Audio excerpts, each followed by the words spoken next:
Blazer season is wrapped up. It's finally out of its misery. Will they be worse next year record-wise is a poll question at Dirt and Sprague we put up last night. We had one person that responded on Twitter that said they watched the game yesterday. Yes, sickos hours, but they watched it for comedic reasons. I watched the game yesterday because this Blazer team under Billups is the best awkward comedy on television. Every time they cut to Billups, the Curb Your Enthusiasm music should have been on full blast. Swag, let's do this. I don't want you to forget, because I will. I want to have that soundtrack. I want that as just a continuous running thing. And tomorrow when we go through the Billups cuts, I want to play it very gently behind Chauncey Billups talking about the season. I cannot wait to hear quotes today about how they're going to improve the roster and get ready to compete when we all know internally they're going to tear it down to the studs because they won Cooper Flag. They're going, yes. He was in Portland, by the way. He was in Portland this weekend, and everybody's raving about him. He's going to be the number one pick in the draft, and I can't wait to hear all the positive. Next year, if we stay healthy, we could really push for a play-in spot. I love seeing Blazer tweets grading players this We're the worst weekend, team in the West. Giving Delano Banton an Dead A- for his West. season. 15 out of 15. When was the last time we were dead last in the West? Was it that 05-06 season? Oh, might have been. I think it has to be that. Boy. Well, they lose their last 13 in a row there for Caleb or something? God, dude. Let me see if I can pull up the standings from that season. Okay. Well, season is over. Dirt will look that stat up. Was it 04-05 or 05-06? 05-06, I think, is the year they won 21. They matched the win total of that team. We were the worst team by 12 games. And one of the things I think you could, as a caveat to the argument, what's the worst team in Blazer history? One thing I think you could point to this season in the running for, 05-06 was historically bad, and it got so low as an organization that we remember it. Mm-hmm. I won't remember this year. You will not point to anything relevant that happened this season in the Blazers' year. And yeah, this is truly a lost season. It really was. And I think it's why it's in the running. There wasn't much expectation record-wise or for this team to be contending for anything. And it was somehow worse. And it was supposed to be a developmental year, and then all the injuries and all the stuff. It's just a complete lost season. I got no takeaway. The Blazers from this year. Were on Gilligan's Island. Just alone. There's no hope. Well, it's trying to strap coconuts together to get a radio signal out. That's what they did for 9 months. We largely will hear from time to time different seasons. Hey, no one cares. Hey, I didn't even know. Like, this would happen in years where they lose in the first round seasons. This truly feels like a year where almost general consensus is like, didn't follow, didn't care. You certainly have your sickos. Mm-hmm. You got your people that will watch every Blazer game because they're Blazer fans. There's no doubt that exists. But this one, amongst just a few in franchise history, stands out to me as like, oh, okay, didn't know their season was over. You, the other day, didn't even know they were playing a game. No, I had no clue. You texted about a game in the first half, and I didn't even know they were playing that night. I unplugged a long time. I unplugged before the season started, and I maintained that commitment of unplugging throughout the course of the year. Are you going to unplug next year, knowing they're probably going to try to be as bad, if not worse, next year, given the draft circumstances? I will not if they do certain things this offseason. So if they trade Brogdon, Ant, Grant, I will watch more next season. Really? I will watch more next season. Because the basketball is probably going to be a little worse. I'm fine with that. You're tanking. It's supposed to be bad. All right. Next year is the year where you want the number one odds for the lottery. And if we do this ridiculously dumb one toe in, one toe out thing where we're not bad enough, but we're not good enough, clearly, I'm done with it as a fan. I don't understand it. We drafted a guy. We traded away the best player in the history of our franchise. Debatably, yes. Last offseason for the right to draft Scoot Henderson. We didn't want to trade that pick. We didn't want to use up that asset. We wanted guys on rookie contracts, but yeah, Jody's willing to pay everything. We wanted a rookie contract and we wanted a rebuild. Whatever. You want to tell me that's right or that's the right move? Okay, I'll listen to the argument. He needs to play and start 82 games next year. Like, this is like you're going into year two. You want to use the whole argument? He's 19. We got to have veterans around him. Like, fine, whatever. How did that help him this year? How did having Malcolm Brogdon on the roster help him for the first half of the season? Well, he finished strong. He did finish strong 18 when he and finally 11. started playing every game and wasn't sitting behind people in the rotation. Also got that veteran help on the bench. This guy is the future, and if we keep Anthony Simons and Malcolm Brogdon on this roster, I will not watch next year. I'm out. I think that's fair. I'm just not like, what are we doing? We were supposed to suck.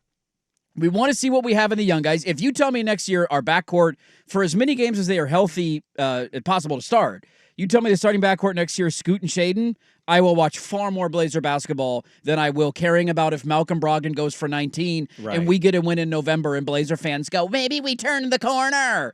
No, this team's going to be one of the worst in the NBA. It should be. You're supposed to lose. That's the whole point of tanking, and stop with this playing veterans crap. It'd be too weird to try to be better. That's why I'm really excited to see the quotes today. It would just wouldn't make any. Well, we know what the quotes are going to be today at 9:01 when it's Chauncey, right? Like Joe, I think Joe learned from that trade deadline presser of the chips all in thing. I think he learned from it because I think you can take some of his quotes. Although at the draft he did have a weird. Yeah, I totally think Dame and Scoot can coexist. Like that was our stance for a while. That Remember was that? one. I like Joe. Seems like a good dude. He's had two of some of the most awkward, weird press conference things. And you'd think for as long as he sat there from behind the scenes and watched Neil go out there and flail away. We're a 53-win team. Yeah. You'd learn. Yeah. You don't need to go too we far. We don't need to overextend ourselves in the press conference. And at the deadline, I thought he basically did that. He cut his answers down and was like, yep, we're developing. And that was it, versus like going on. Chauncey already has quotes of, I think we're going to push for the playoffs next year. I think this team's going to be better, and I can't wait to develop it. Like, if that's what he's going to say today. He's still riding high off getting into the Hall of Fame. My God. My God. I mean, we went over it last week or a week before. I can't remember. But we just look at the landscape in the Western Conference, and everybody else is getting better around you. So even just by default, you will be the worst team in the West next year. Do you want to know a fun fact? What do you got? Jeremy Grant, being here 3 seasons now, has never played a game in April. He's never played past March 25th. How much are we paying him on a yearly basis? $30-some million a year. I'm going to go look at the Jeremy Grant contract. 4 years, 160, wasn't it? Wasn't it 4 years, 160? That sounds about right. That's a Coach Cal Kentucky kind of record. 5 years, 160. 5 years, 160. So he made $27.586 million. What's Spotrac say he makes next year if we don't trade him? 29.793. The following year he's up to 32. He's going to make $36 million in the last year of that contract. He won't be a Blazer on that last 33 years old, making $36 million. Big impact player. I give him credit for finding the veterans who legitimately could be adding value to good playoff teams that are just, you know what, I don't need to. I can just smoke a little weed, do a little zen. I don't need to play the last month of the year. I'm going to make $30 million this year to not have to care or compete. This sounds great. Malcolm Brogdon won sixth man of the NBA last year, and he was just totally cool staying here and not playing basketball. Yeah, I just have reached a point, like, we did the two-track thing at the end of the Dame era where we're drafting Shaden, we're going younger, but clearly that's the route, but they're saying something publicly that's different, and we're stringing Damian Lillard along. We did the thing for years where we tried to entice ourselves into the idea that CJ and Dame can win at the highest level, and we didn't pick a path. We never got aggressive. Like, that's what I'm most tired of as a fan. It's not just the rebuild. It's not the tanking. It's not just trading Dame. It's 10 years of wear and tear on my fandom. And if you want to get me back, like, go all in. Truly tell me that this is the route we're going to go. I'll say this, because I want to get to the NBA playoffs, because it is going to be far more entertaining than anything the Blazers gave you this year. Yes. Where my criticism, I have been critical of the team this year, even though a lot of people are not watching. I knew they weren't going to be very good. Yeah. But I'm not one that says, well, I didn't think they'd be good, so I have zero criticism. I just don't think that's a world anybody should operate in. It's dangerous when that happens. You need to be critical of people and organizations. My criticism is I don't have real evidence that this coach makes anything better. Now, you can point to DA. People are going to do that. Look what he did. He got DA to turn it around and play hard. You can point to Scoot's final 15, 14 games of the season. Yeah, there's average a lot of good 18 games and 11. in there, man. I would just personally, that's my only, hang up. Now, if you want to say Chauncey's not a good coach, so bring him back next year because you need to be worse, I'll certainly listen to that. But if you also think it's important to develop Shaden and balance Scoot and figure the young things out, Rupert, Chris Murray, Dwap Reith, Jabari, whoever the young dudes that are going to be on this team are, Sar next year if they get so lucky, Cody Williams, I would just prefer to have a coach that I feel like, you know what? I might not see it in the wins column, but I can see it. I can feel it. I don't have that with Chauncey, other than some players saying, yeah, I like Chauncey. Yeah, the players like him. Yeah, players also picked Adrian Griffin in Milwaukee. How'd that work out? Players choose coaches. That is usually the biggest of red flags in that league. LeBron bumping Spoelstra year one in a timeout when they're like 11-10 to start a year. You know what I've learned?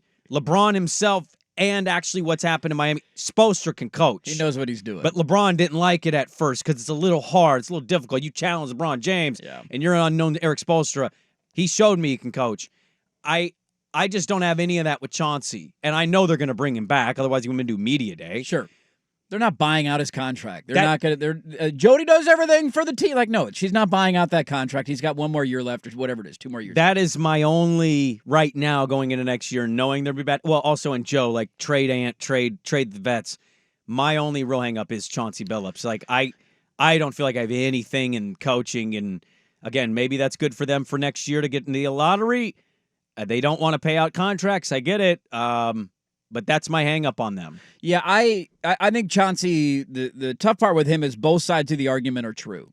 On one hand, you have people saying, well, what do you expect from him? This roster's been terrible. He was not brought in with a terrible roster, though. He was brought in to coach a team that had gone to the playoffs the year before. Things spiraled out of control. They ended up tanking at the end of the season. They didn't intend to tank last year, but by the end of the season, that was clearly the case. Yeah. With the Dame injury, there's not a lot of coaches in the NBA. There's 0 coaches in the NBA that would have won a high volume of games with the roster that was put together this year. That's just true.